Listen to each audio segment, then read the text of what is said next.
Hola, ¿qué tal? Bienvenidos a su clase de Derecho Mercantil 2. Estábamos desarrollando el tema relativo a las sociedades irregulares, sociedades ilícitas y sociedades de hecho. Ya establecimos entonces qué se entiende por una sociedad irregular y cuáles son las consecuencias jurídicas que pudieran acarrear a los socios este tipo de sociedades.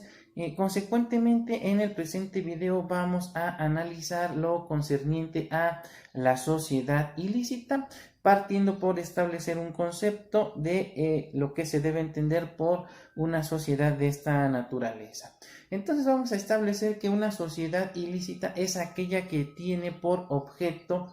el ilícito, es decir, un acto contrario a la ley o contrario a derecho y que se ejecutan de modo habitual. Este tipo de sociedades, desde luego, son nulas de pleno derecho y por lo tanto deben liquidarse inmediatamente a solicitud de cualquier persona o del Ministerio Público, lo que desde luego podrá hacerse en cualquier tiempo.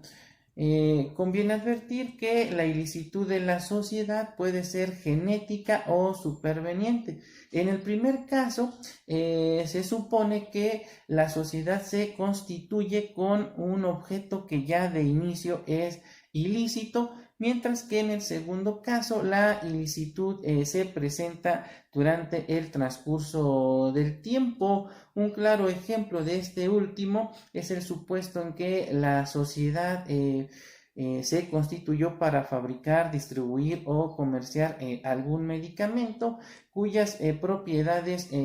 nocivas se descubren con posterioridad y por tanto se prohíbe su comercialización.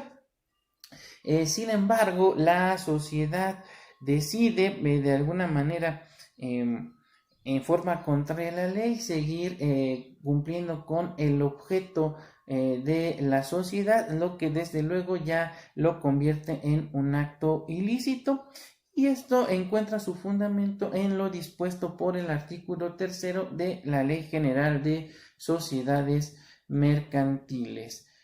Las consecuencias de una sociedad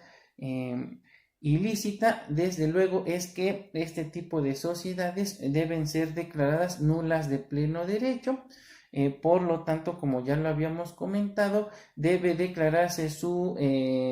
liquidación a solicitud de cualquier persona o del Ministerio Público en cualquier momento. La liquidación debe limitarse a realizar el activo social y a pagar el pasivo. En caso de que exista un remanente, se aplicará al pago de la responsabilidad civil. Y cuando no hubiere lugar al pago de aquella, se aplicará en este caso para la beneficencia pública, pues así lo establece expresamente el artículo tercero de la Ley General de Sociedades Mercantiles. Cuando el objeto de la sociedad sea un acto o una serie de actos que constituyan delito, deberá hacerse efectiva desde luego la responsabilidad penal a los culpables del delito independientemente de la liquidación de la sociedad.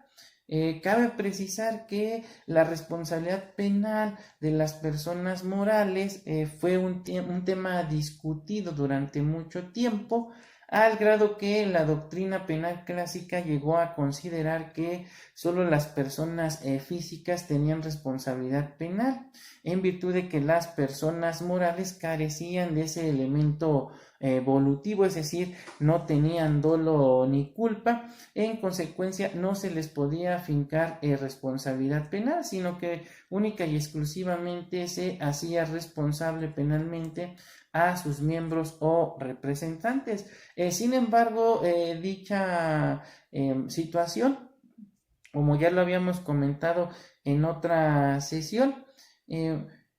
dejó de prevalecer a partir del decreto de reforma publicado en la Gaceta Oficial del entonces Distrito Federal el 22 de diciembre de 2014, mediante la cual se modificaron, derogaron y adicionaron diversos artículos al Código Penal del entonces Distrito Federal y ahora de la Ciudad de México, donde se incluyeron novedosas reglas para de alguna manera sancionar a las personas morales, que propiamente ya lo habíamos explicado en otra sesión. El término correcto es personas jurídicas, ya que actualmente una sociedad mercantil no solamente se constituye a partir de dos o más socios, es decir, una persona moral o colectiva, sino que también puede constituirse a partir de un solo socio en el caso de las sociedades por acciones simplificadas. Dentro de las reglas novedosas que se contemplaron en la reforma en comento, está por ejemplo la responsabilidad de la persona moral cuando aporta datos falsos a una autoridad verificadora, como pudiera ser el caso de la Comisión Nacional Bancaria o la Secretaría de Hacienda y Crédito Público, con el fin de mantener vigentes operaciones de crédito que en estricto sentido ya no deberían realizar, causando con ello un perjuicio patrimonial a los ahorradores y consecuentemente al fisco.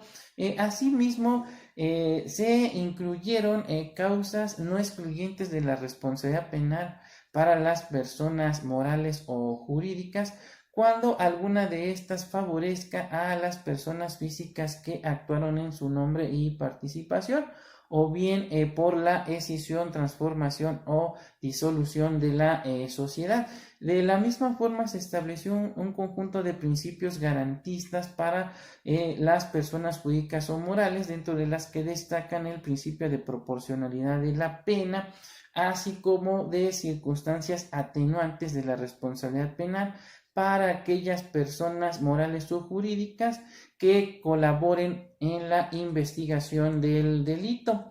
Aunado a lo anterior, se incluyeron cuestiones que no se encontraban, que más bien ya se encontraban contempladas en la legislación penal del 2002, como lo son las consecuencias accesorias para las personas morales y otras novedosas, como es la aplicación de multas para personas morales, los alcances y consecuencias para este tipo de sociedades, la prelación de derechos sobre las personas morales o jurídicas sancionadas penalmente, la responsabilidad penal de los abogados patronos que promuevan cualquier incidente, recurso o medio de impugnación notoriamente improcedente y que entorpezca el juicio o cualquier otra etapa del procedimiento ordinario o del procedimiento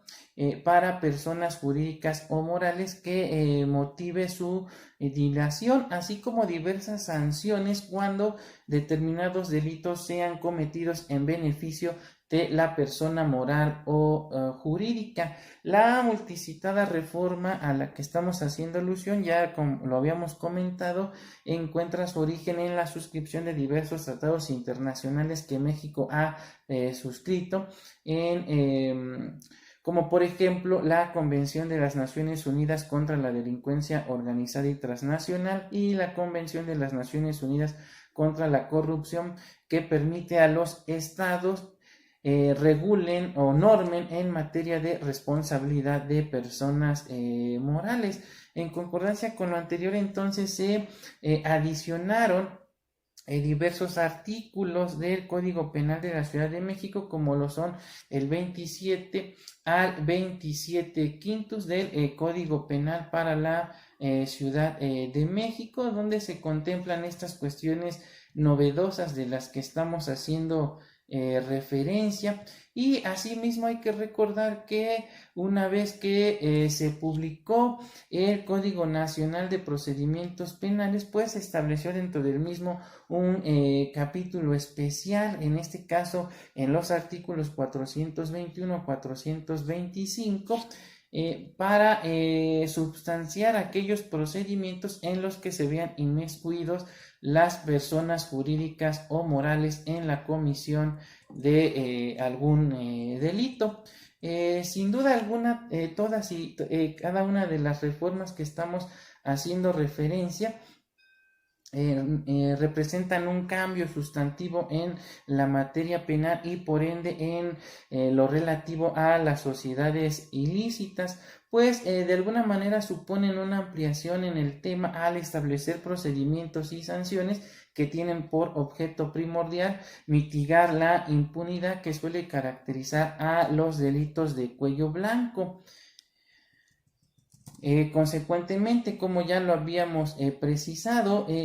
tanto la legislación penal de la Ciudad de México hasta antes de las reformas del 2014, pues ya contemplaba algunas consecuencias jurídicas que se podían imponer a una persona moral si ésta había sido utilizada como medio para la comisión del delito. Sin embargo, con las reformas en comento, ahora las personas morales o propiamente las personas jurídicas y por ende las sociedades ilícitas podrán tener responsabilidad penal autónoma e independiente de la de sus socios, representantes o integrantes, y lo que es mejor, ya no solo en la Ciudad de México, sino en toda la República, pues el Código Nacional de Procedimientos Penales vino a homologar los procesos penales en todo el país con independencia del Estado o entidad federativa donde se tramite, es decir, que actualmente ya en toda la República existe un procedimiento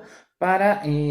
vincular a proceso y en su caso sancionar a una sociedad que esté siendo utilizada para cometer actos ilícitos. Bien, con esto estaríamos concluyendo entonces la presente cápsula donde desarrollamos el tema relativo a las sociedades ilícitas, por lo que en el siguiente video estaríamos desarrollando entonces lo relativo a las sociedades de hecho. Por el momento me despido y nos vemos en el siguiente video.